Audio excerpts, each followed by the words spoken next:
제8장 연애론.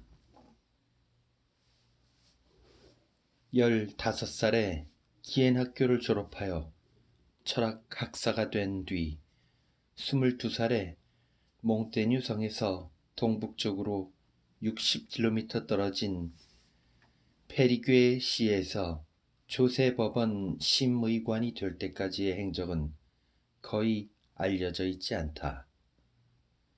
조세 법원은 왕실 어용금을 징수하는 업무를 다루는 관청이었고, 심의관은 요컨대 세무공무원이었다. 칼을 찬 검사 귀족보다 한 단계 아래인 법관 귀족이 되려면 법학부가 있는 대학에 들어가야 한다. 보르도에도 대학 비슷한 것은 있었지만 기엔 학교의 명성과는 비교도 안 될 정도였던 모양이다. 권위 있는 법학부가 있는 대학이라면 툴루즈 대학을 들 수 있다.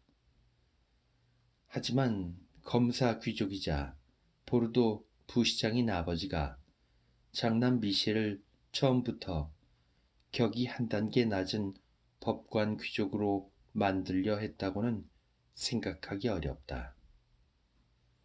툴루즈에는 미셸의 외가가 있고 그곳 대학에는 당시 명망 높은 학자들이 몇 명이나 있었으니까 그 대학에 갔다고 주장하는 연구자도 있지만 미셸이 툴루즈 대학에 진학한 흔적은 없었던 모양이다. 당시 귀족 집안에서 둘째 아들부터는 법관 귀족이나 성직자가 된다 하도 장남만은 역시 검사 귀족이어야 했다. 하물며 아버지 피에르는 현재 보르도 부시장이고 얼마 후에는 시장이 된 사람이다. 게다가 젊은 시절에는 프랑스와 1세를 따라 이탈리아 원정에 종군하여 10년 동안이나 무인으로서 국왕을 섬겼다. 미셸 자신도 훗날 프랑스 귀족 본연의 모습은 오직 무인뿐이라고 당당하게 말하고 있으니까 그 자신도 법관 귀족이 되려고 하거나 되고 싶다고는 생각지 않았을 것이다. 다른 글에서도 자기는 무인이라고 자랑스럽게 말한 적이 한두 번이 아니지만 그럼에도 불구하고 7년 뒤에는 지방도시에서 어용금을 징수하는 세무공무원으로 취직했다. 도대체 그동안 무슨 일이 일어났을까? 문제는 무슨 일이 일어났느냐가 아니라 아무 일도 일어나지 않았다는 데 있었을 것이다. 아버지 피에르처럼 무인이 되어 칼을 찬 귀족으로서 왕의 전쟁에 참가하려면 12~13살 때 가까운 대귀족 집안의 시동으로 들어갔다가 얼마 후에는 그 귀족의 군대에 들어가 검술과 승마술, 궁술 따위를 배워야 한다. 그런데 미셸은 그런 교육을 전혀 받지 않았다. 배운 거라고는 라틴어뿐이다. 그리고 타고난 기질도 무인에는 전혀 어울리지 않았다. 아버지 피에르는 노년에도 민첩한 몸을 갖고 있었다. 아버지 같은 신분을 가진 사람들 가운데 모든 운동에서 당신과 어깨를 나란히 할 만한 사람을 찾아내지 못했다. 반면에 나는 달리기를 빼면 나를 이기지 못하는 사람을 본 적이 없다. 춤과 테니스와 씨름에서는 그저 평범한 기량밖에 지니지 못했다. 수영과 검술과 멀리뛰기와 높이뛰기는 전혀 못했다. 이래서는 무인이 될 수 없을 것이다. 그리고 아버지도 그것을 알고 있었을 것이다. 그래도 좋았다. 앞에서도 말했듯이 시대는 이미 무인의 시대가 아니었다. 사회를 형성하는 역할의 담당자는 이제 더 이상 무인이 아니다. 검사 귀족의 칭호는 칭호만으로 족한 시대가 도래해 있었다. 그 칭호는 아직 칭호로서 유효성을 갖고 있긴 했지만 이미 문민의 길도 열리고 있었다. 신흥 상인과 시민 계급이 일어나기 시작했고 성직자들까지 교회를 떠나 외교관으로 일하기 시작했다. 게다가 검사 귀족 가운데 적지 않은 수가 영지를 팔거나 상인 계급한테 얻은 빚에 시달리고 있었다. 학업을 일단 끝낸 미셸은 한때 성에 돌아와 있었을 것이다. 15살이라는 나이는 평균 수명이 짧았던 당시에는 이미 사회적 책임을 짊어져야 할 나이였다. 로마 교황 밑에는 14살짜리 추기경도 있었다. 아버지 비에르는 보르도의 단순한 상인, 조금 격을 높인다 해도 보르도의 유력한 상인 신분에서 3대를 거쳐 당당한 검사 귀족이 되기까지 부지런히 가문의 격을 끌어올렸기 때문에 이제는 미셸이 영주 귀족으로서 소양을 습득해 주기를 바랐을 것이다. 그러나 아버지의 기대는 배신당했다고까지는 말할 수 없지만 별로 만족스럽게 채워지지 않은 모양이다. 나는 시골에서 태어나 농부들 속에서 자랐다. 내가 지금 누리고 있는 재산을 나보다 앞서 소유하고 있던 분들이 그 자리를 내게 물려준 뒤에는 모든 집안 살림과 일처리를 내 손으로 관리하고 있다. 그러나 나는 주판도 놓을 줄 모르고 숫자도 개선할 줄 모른다. 우리가 쓰는 화폐의 종류도 대부분 구별하지 못한다. 곡식들은 밭에 심어져 있는 것이건 광 속에 보관되어 있는 것이건 그 특징이 뚜렷하게 드러나 있지 않으면 그 차이를 분간하지 못하고 밭에 있는 양배추와 상추도 거의 구별할 줄 모른다.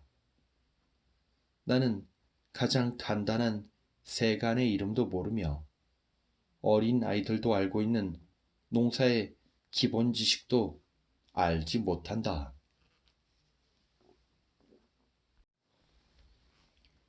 훗날에도 이런 시기니까 아무리 당시 15살의 소년이었다 해도 아버지의 실망을 샀을 것이다.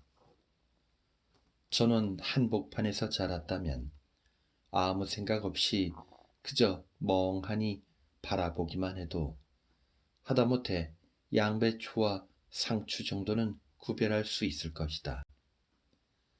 그것은 아버지 피에르에게도 적지 않은 충격을 주었을지 모른다. 철저한 두뇌인간 또는 인간 관찰자가 이미 생겨났다고 여겨지긴 하지만 이래서는 영주로서의 업무를 수행하기도 어려울지 모른다.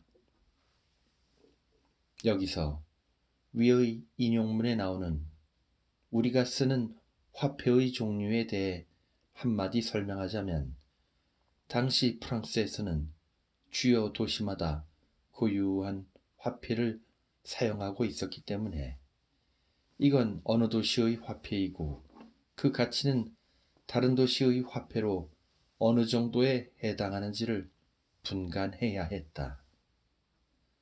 미셸의 말은 그것조차 분간하지 못했다는 뜻이다. 국제적 무역학인원 앤트워프 같은 데서는 400종이 넘는 화폐가 통용되고 있었다. 보르도도 마찬가지였을 것이다. 몽테뉴 영지에는 성과 탑을 비롯하여 포도밭, 목장, 양어장, 비둘기집, 물레방앗간, 풍착간, 삼림, 창고 같은 동산이나 부동산이 있었다. 아버지 피에르는 아들을 데리고 돌아다니며 일일이 이런 곳을 보여주고 자세히 설명해 주었을 테지만 미셸이 과연 어느 정도의 반응을 보일지 적지 않은 불안감을 품었을 것이다. 두뇌에 라틴어 문구나 문장을 넘저 흐를 만큼 축적한 젊은이가 물레방앗간이나 비둘기집을 보고 어떤 표정을 지었을까? 그것은 웃음이 나올 만큼 볼만했을 것이다. 장차 그것을 물려받아 직접 관리해야 한다는 말을 들어도 아마 실감을 가지고 납득하지는 못했을 것이다. 아버지 비에르는 거의 계획적일 만큼 아들의 교육이며 그 밖의 모든 것을 관리해 왔기 때문에 별로 이상하게 생각지도 않았겠지만 실무적인 유대계 어머니가 아들에게 불신감을 품었을 것은 의심할 여지가 없다. 미셸은 장남이긴 했지만 어머니에게는 둘째도 셋째도 똑같이 그녀가 배를 앓고 낳은 자식이다. 영지의 동산이나 부동산에 관해서는 상황이 이러했다 해도 아버지와 함께 영지를 순행하는 동안 그 안에 살고 있는 농부나 각종 수공업자들과의 관계가 좀 더 밀접해졌을 것은 충분히 짐작할 수 있다. 어릴 적에 가난한 농부의 수양 아들로 산 적도 있는 미셸 도련님이 드디어 현지어로 말하는 것을 보고 농부들도 일단 안심했을 것이다. 이웃에 있는 유력한 귀족들의 성을 아버지와 함께 방문하는 것은 미셸에게는 훨씬 즐거운 일이었을 것이다. 손 윗사람과의 대화든 동년배와의 대화든 대화 기술은 학교에서 단련되어 있었을 테니까. 그들의 방문은 상당히 먼 거리에까지 미쳤을 것으로 여겨진다. 유력한 귀족들의 성을 방문하는 것은 난세를 살아가기 위해서는 필수적인 것이었다. 정보 교환도 필요했을 테고 우호적인 관계를 맺어두는 것도 중요했다. 아버지가 공무를 처리하기 위해 보르도시로 떠나 있을 때면 몽테뉴 성에 남은 미셸은 혼자서 또는 하인이나 농부들을 데리고 사냥을 하거나 말을 타고 멀리까지 나가기도 했을 것이다. 이 두 가지 스포츠는 귀족 신분과는 뗄 수 없는 것이었다. 귀족이 태어난 근원은 유럽의 숲에 있었다.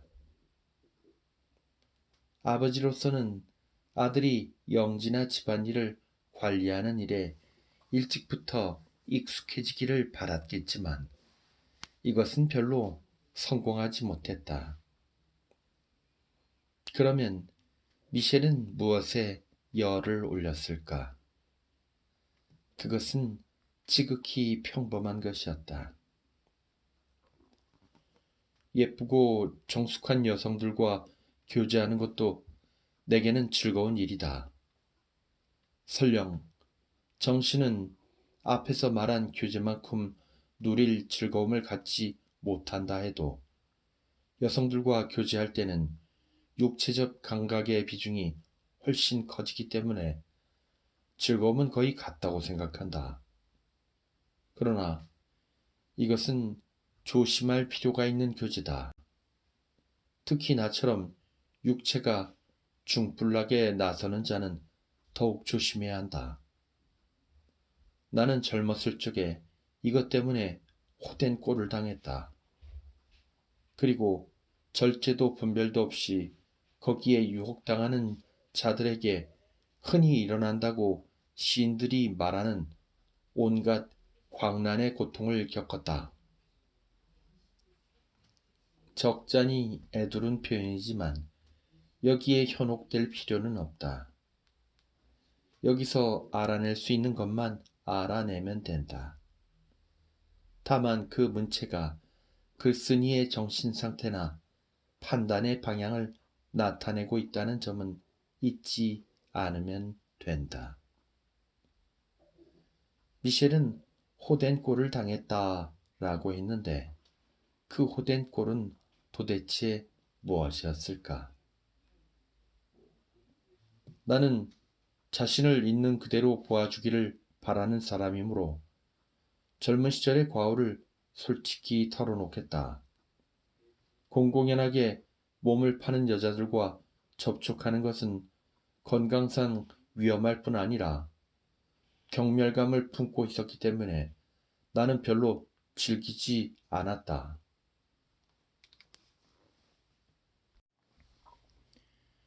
수상록이라는 거창한 제목이 붙은 책에 이런 내용이 담겨 있다는 것은 이 책을 본 적이 없는 이들에게는 좀 뜻밖일 것이다. 되풀이 말하지만 이 책은 경험이나 체험에 바탕을 둔 시이론이다. 미셸은 2번쯤 성병에 걸린 모양이다. 권위 있는 연구자의 말에 따르면 그 성병은 임균성 요도염이었다. 요컨대 임질이다.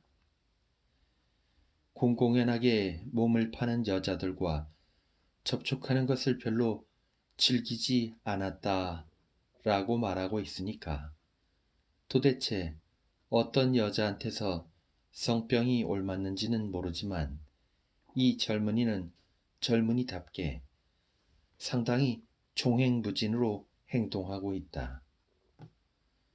여자들도 이 도련님과 영합하여 기꺼이 교제에 응했을 것이다. 다만 문제는 거기서 무엇인가를 얻을 수 있느냐 하는 것이다. 진주와 비단은 신분과 하인수와 더불어 상당히 도움이 된다. 또한 나는 정신력을 대단히 중요시했는데 그렇다고 육체적인 면을 아주 무시한 것은 아니다. 솔직히 말해서 정신적인 아름다움과 육체적인 아름다움 가운데 어느 하나가 연애에서 빠져야 한다면 나는 차라리 정신적인 아름다움을 버렸을 것이다.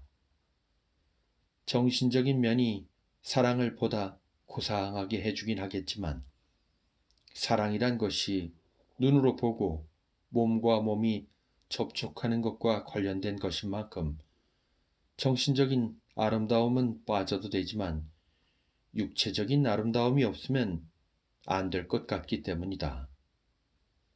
미모야말로 여성들의 진정한 장점인 것이다. 여기서도 애두른 표현이 독자들의 이해를 방해할지 모르나 인생의 선택에 있어서 대담하고도 평범한 고찰이 이루어져 있음을 볼 수 있다. 그는 동시대 시인인 피에르 롱사르처럼 여성 예찬론자는 아니다. 연애에서는 누구나 정신적인 아름다움을 버리고 육체적인 아름다움을 취하지만 그렇게 말하지 않을 뿐이다. 모든 이야기와 소설은 이 선택에서 정신과 육체 가운데 어느 쪽이 우선했는가에서 출발하는 법이다. 그렇긴 하지만 성병은 아무래도 곤란하다. 미셸은 그래서 나는 내 쾌락 앞에서 모든 의학적 결론이 크게 양보하도록 했다. 라고 말하지만 결과적으로는 그가 의학적 결론에 양보한 셈이다. 그는 임질만이 아니라 매독에도 걸렸고 결혼한 뒤에 태어난 아이들이 일찍 죽은 것은 그 때문이라고 주장하는 연구자도 있는 모양이다. 나는 성병이 유럽에 얼마나 만연해 있었는지에 대해서는 전혀 모른다. 성병이 콜럼버스의 항해에서 유래했다는 속설이 믿을 만한 것인지도 알 수 없다. 그 속설이 믿을 만한지 어쩐지는 별 문제로 하고 어쨌든 콜럼버스가 신대륙에서 돌아온 지 겨우 아니면 벌써라고 해야 할지 반세기가 지났을 무렵에는 많은 저명인사들이 이 병에 걸려 있었다. 영국의 헨리 8세도 이 병으로 죽었다. 미셸도 젊은 나이에 성병 환자가 되었다. 어쨌거나 성병은 나중에 완치된 모양이니까 증세는 대단치 않았던 모양이다. 하지만 아버지 피에르의 곤혹스러움은 누구나 짐작할 수 있을 것이다. 어머니 앙투아네트가 뭐라고 말했는지는 모르나 아버지는 어디까지나 비할 데 없이 좋은 아버지였고 노인이 된 뒤에도 지극히 관대했기 때문에 맞대놓고 아들에게 호통을 치거나 하지는 않았던 모양이다. 그럴수록 어머니의 불만은 높아졌을 것이다.